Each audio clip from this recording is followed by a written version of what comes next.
All right, so our second review of the day is going to be for the second arc of Hunter x Hunter. We have the Heavens Arena arc, and also, I guess, a combination of the Zoldyck family arc there that also Mhm. happens because at the end of the first arc, where you see that these characters accomplished of getting their Hunter exam license, except for one, Killua. So he ended up going back to his home, and it turns out he's like mega rich. He lands this huge piece of land, this huge estate there that he has, and then in anime style fashion, he has like killer butlers there that are hiding him away in this estate. Like they have to basically do a little mini tournament or mini adventure to get to him, even in the first place, to get to talk to him.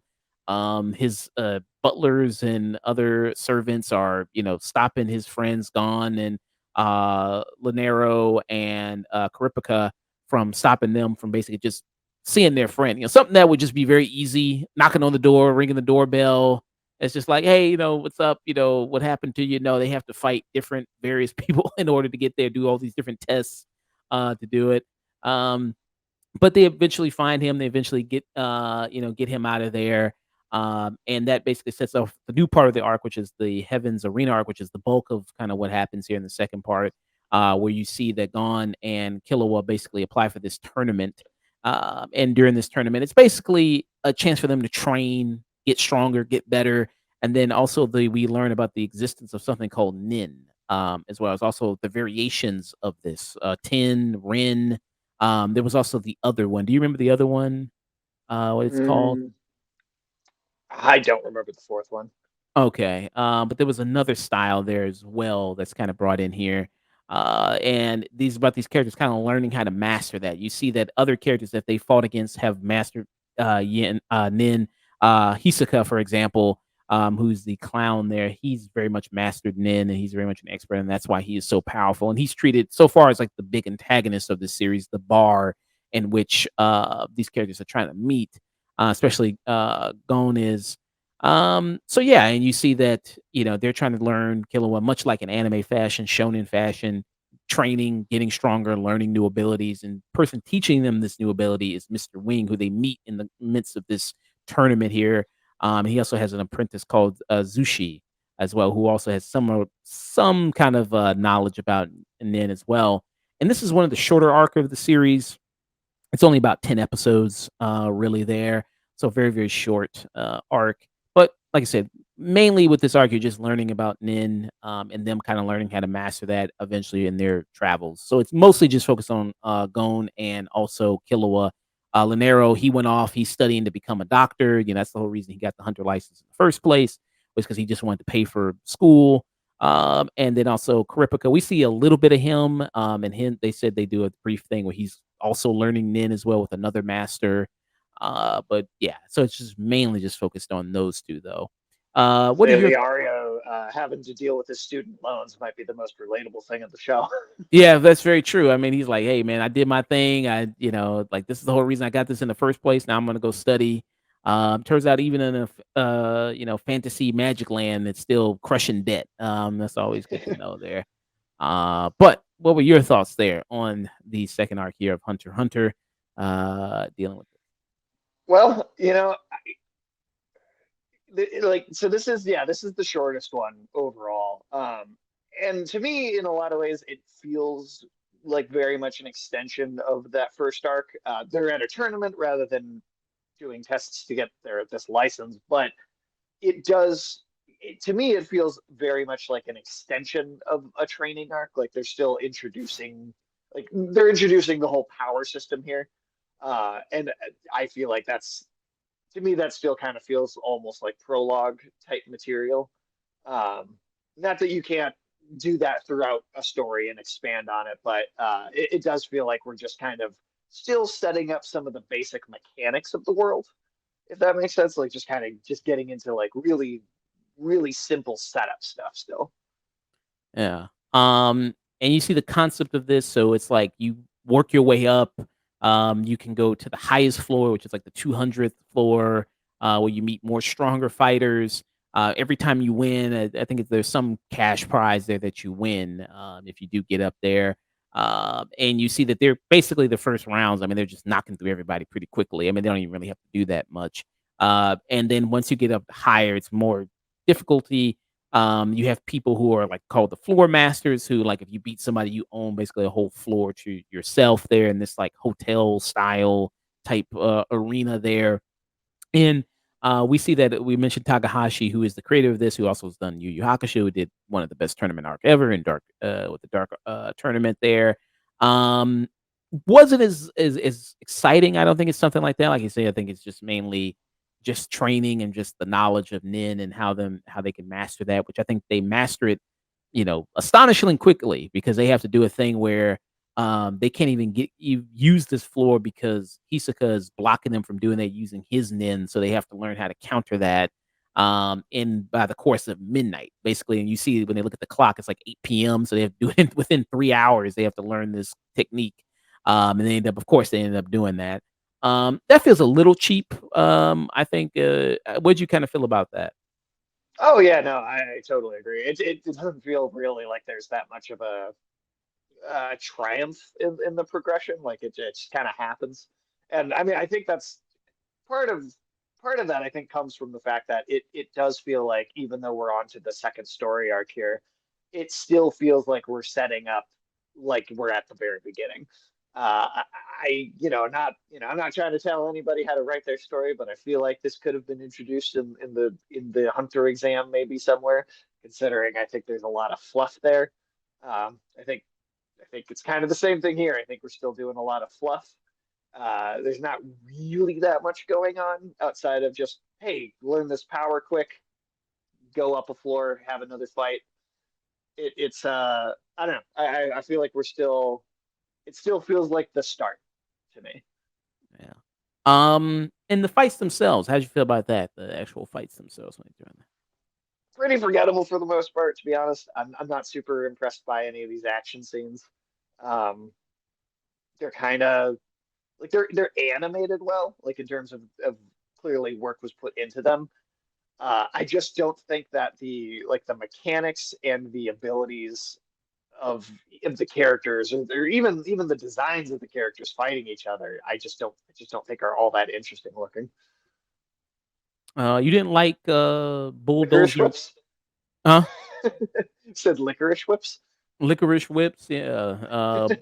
Bulldozer wheelchair guy here. You didn't like that monster truck wheelchair guy. I'll forget I ever saw him a year from now. Oh, I won't even know what you're talking about if you ask me about this in a year. Um, so this is the Killua fighting this character, and you see like there's some other top fighters there that are basically trying to bully Killua gone there. They're trying to bully them and trying to push them. I think they're easy wins for the tournament. Um, but of course, they persevere. The power of hard work, friendship. There that kind of helps them get through Our there. friendship. Power of friendship as always. Not to Um, totally just compare it to Yu Yu Hakusho at every turn, because it's its own thing, and I don't think that's totally fair. But being a tournament arc, I do want to just say that Yu Yu Hakusho's tournament arc, even the fodder villains or enemies, always had really cool designs and were always interesting to look at, even if they came and went very quickly. Yeah, you had the Brad Pitt villain they faced, the Snatch guy with the Yeah, wings. You had him. You also had the dude who seemed like he was from like what Australia or something like that. One of yeah, them, Crocodile Dundee. Crocodile Dundee guy. Yeah, a lot of them had a variety of different things kind of going on about them. That kind of made them interesting. I think the action here, yeah, I wasn't really too impressed by it with a lot of the battle scenes here in the tournament. Even when they get to kind of stronger opponents, I was like, yeah, it's not all that interesting. The move sets are just not that good. I did think somewhat of the Gon and Hisoka fight, Gon and Hisoka fight was actually pretty good. I actually thought that was actually kind of really well handled. Now, how Hisoka, first entered the fight, I was kind of like, it was a little weird. It's a little kind of creepy there about how much he's turned on, and he points to his crotch, but by that, and I did Yeah. I did say that on Twitter. I asked, because I was like, okay, so this is my first time, watching this series. I was like, okay, what's up with this dude? What's going on? Some people did offer some good kind of explanations to this character. So this is right here. Let me share it. And this person said he's like a Craven the Hunter type, always looking for someone to push him or who just fascinates him. He will enjoy the twists and turns that go on. Fantastic anime there. This person said he's a sadist who gets aroused by the idea of breaking people, but only if they're worth his time. Um, this person says that it's not just Gon. He is like that with any strong opponent. The issue is that Gon is a minor, and Hisoka is essentially aroused by unpredictability of fights in the series. He does it with a few characters in the series, i.e., Crolio. Do you know who that is? I don't think I. Yeah, and that character is like another adult like villain, and so like that point does stand that he's like it's about the fight and like having an opponent he sees is like worthy enough to get like obsessed with, but like also as a creator, you could easily have just only had that happen with adult characters, you Mm, know? I don't know. Maybe he was thinking maybe equal opportunity. Maybe he's a equal opportunity pervert. I guess. I guess so. I don't know. It doesn't seem to add anything to the narrative to me though, right? I don't know how you felt about it, but it doesn't seem like there's a like if you're going to broach a subject like that, I feel like it needs to be with tact and purpose and have some sort of pointed message behind it if you're going to go there. And I don't feel like that is here. I feel like he's just creepy to be creepy because why not? Yeah, I see that. I mean, I see what the people are saying. Like he's the sadist guy. You do get that sense that he loves the thrill of the fight, and there's been characters like that before in media. Like somebody brought up like a Craven the Hunter, who that's all he's about, finding the next big opponent for him to fight. That's the thing about him and Spider Man and why he hunts Spider Man. Is Totally. because he likes the thrill of the hunt. But he's not like grabbing his dick when he's talking to Spider Man. He's not sticking his Right. hand down his pants there when he's doing that. I think you still could have had that without him doing all of that. I don't think that's necessary there for that. But I mean, yeah, I mean, you could still have him like that's what gets him going without maybe being that overt about it. There, that's what he gets off on. Because yeah, when This he is does, still pretty tame compared to some of the stuff in later arcs.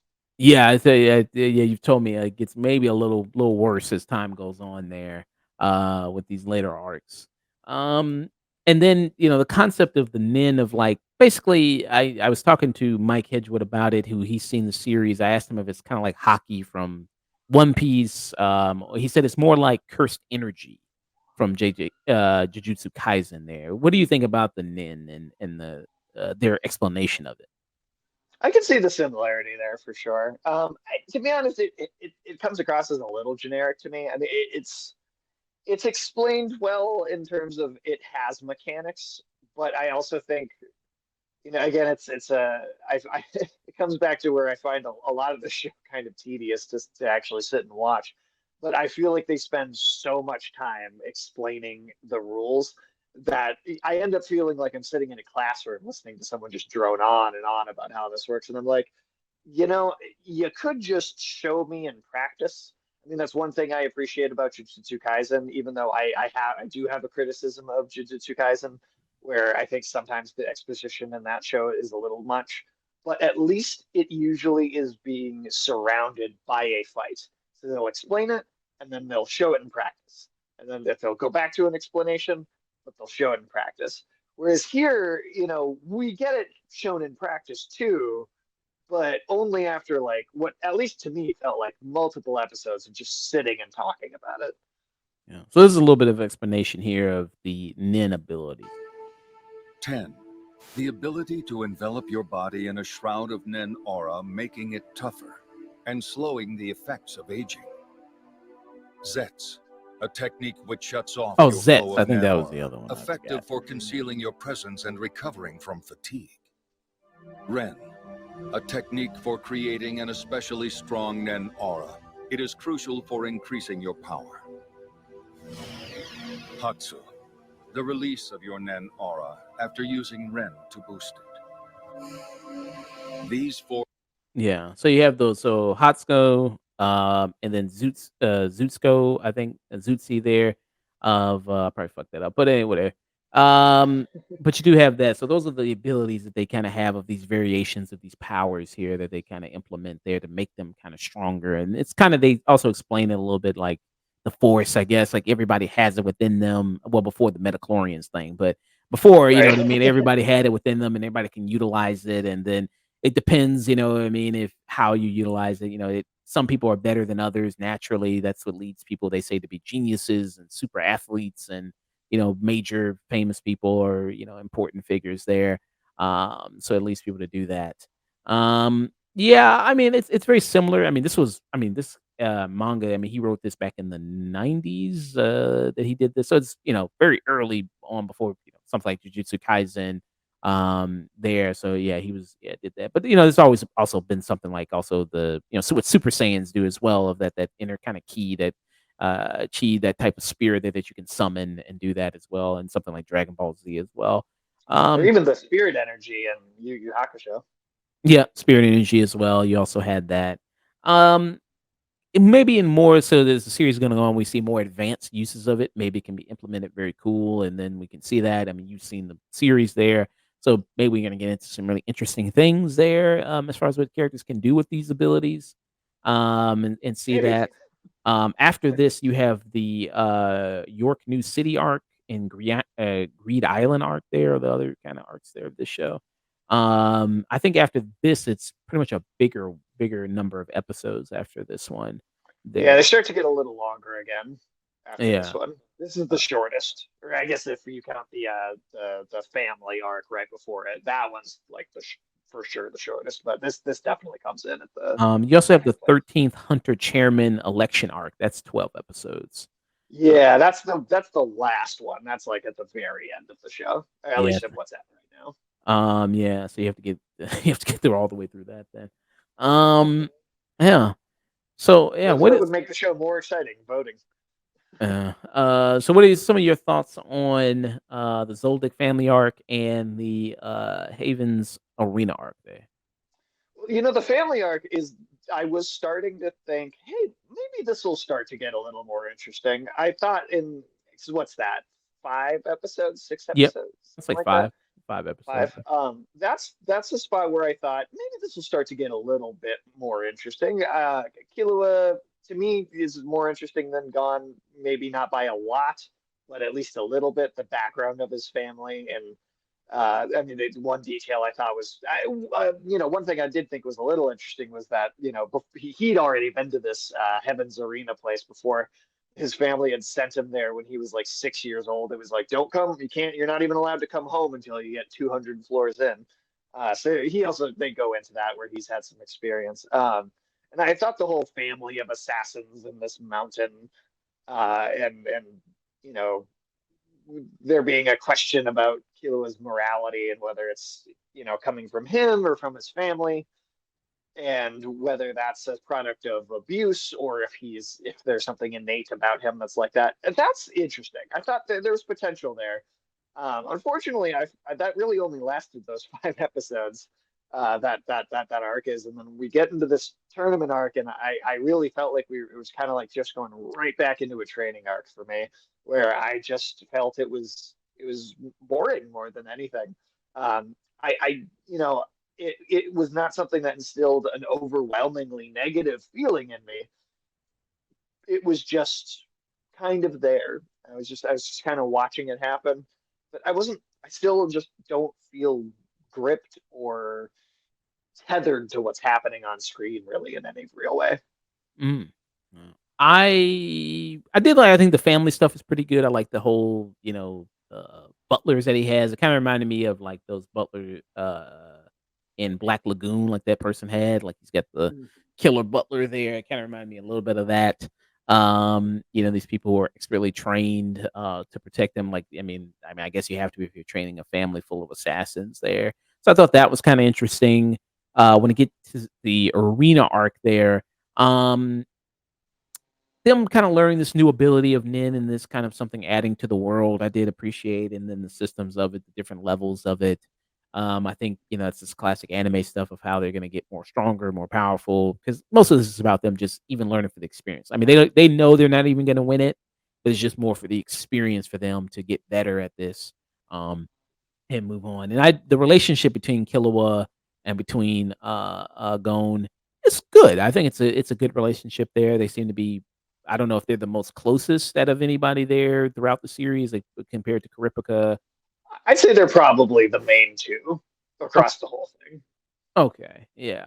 And Hisoka, who's the main villain there of this, learning more about him, and then you see him in these different fights here. When he's talking to people, like he's talking to the nurse who's patching him up there, he's using the stitches there, he's repairing his arm. I do think there is some interesting stuff with him as a villain, just as far as the psychology of how he gets into these fights and what he does there. And they do a good job of presenting him of like being this top guy and like how is going to actually defeat him one day or actually beat this character. So I think that's kind of well handled. It being like I said, the Zoldyck family arc is only 5 episodes. This arena arc is only 10 episodes. There that you have this, and it's just mostly okay. You get Killua out there, and that's also done to form more of a bond with him because he does see these people as friends there, and then obviously the power of friendship changes him over time, as always these things do. Then you also have the arena stuff, which I said is mostly just there to seems like with this arc to introduce the Nin stuff, and then for them to get experience, and then maybe also for them to face off against Hisoka, and then get some more experience fighting him. Gon does. Um, yeah, I just think it's again, I mean, I liked it a little bit better than you did, in terms of that. Um, I'm still waiting for more of a punch with this series, and more of a reason to watch it, there. So what be your final thoughts and rating for, these arcs here? I'll give the Zoldyck family arc. I'll give that one like a stream it just because I did see where there was potential starting to emerge, right? Something that I was kind of like, oh, I could grab onto this if the show starts to be more about that. Unfortunately, it kind of pushes that to the side very quickly and goes. I think then the Heavens Arena arc, it's going back down to a skip it for me on that one. I just don't feel much for it for the characters, for the world, for just the series of events that's going on. It's I mean, what is this? Almost 40 episodes into the show at this point, and I feel like Just that's a about. long time to still be in the setup phase. Okay, yeah, just about. When you end these 2 arcs, so I think it's episode 37 it's on. That sounds about Um, right. yeah, so you see that. Um, yeah, for me, I'd get the Zodiac kind of family stuff. I give it like a high stream it, kinda maybe low tune in. Arena arc, give it like a more of a middle of the road stream it for me, for that stuff there. Um, the fights are okay. Some of the bigger fights like Gon and Hisoka when you do that, that's kind of exciting. I think that's pretty thrilling. Um, I can't really think of any other fight that really stands out in my memory besides that one, really. I don't think it's as interesting as that one. And you could still do some cool ones, even if it's like some characters, like say I mentioned, even before Yasuke faced the main bad guy, Toguro. I mean, there's still some good fights in between of like, man, how he's gonna make it out of this one. Of course, you always know because he's got to fight Toguro, but still some really good fights there, in between there. I'd say like every fight, pretty much back to back, is great in the Yu Yu Hakusho, where through that whole tournament arc, even the little minor ones that seem like they're not a big deal, they're all kind of impressive in their own way. Yeah, and the tournament is also I guess the way they scored is like a real martial arts thing, so if you hit somebody, I guess that's a point, I guess, and then Sure. if you knock somebody out, I think that's what you win, or that's a point too, I think. I've never been in a martial arts tournament, but I think they kinda do it Me like neither. that. They kinda do it like that. So yeah. I did Uh, karate as a kid just long enough to get 2 pieces of green tape on my belt, and I stopped there. oh, you stopped. Why'd you get inspired to do karate? You saw Power Rangers or something, or you saw Yeah, I think my parents were just trying to find a way to get me to do something other than play video games. Oh, yeah. I think that happened to me too, yeah. Summer break, get out the house, do something there. Yeah, yeah, so, those were our reviews for Hunter x Hunter there, and the next arc is gonna be the York New City arc. Yeah, that's 22 episodes. It's 22 episodes there.